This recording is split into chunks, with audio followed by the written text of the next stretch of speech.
planning on making soap this week, but I can't help it.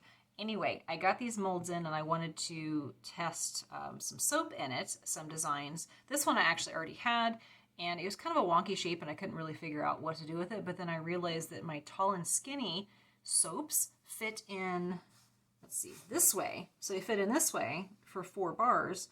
So I'm going to try doing a pour to see how that works. And then this one would be good for like a wood grain if I cut it in half and I get 8 bars. So anyway, I'm going to make a goat's milk soap. I have oils ready. This is just for half of it. And I'll do half in here, and then I've got this, and then I have another separate mold over there that just has individual molds that I'll pour the rest in.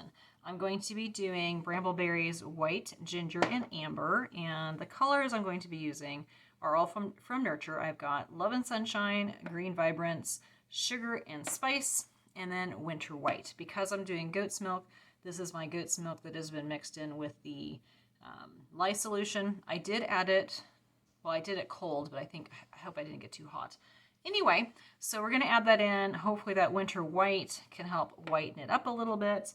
And yeah, so I want to do, let's see, I'm making sure I have everything around. I've got my picture that I'm going to do, and I'm going to do this one kind of as a wood grain, and then this one I plan to do kind of a one pot wonder, but I think I might do half of it maybe starting from this side, and then half of it maybe starting from this side. I was going to do it twice through with 2 different batches, but I don't really have time this week to do that, so we'll see how it goes. All right, I'm going to finish getting set up, and then we'll get started.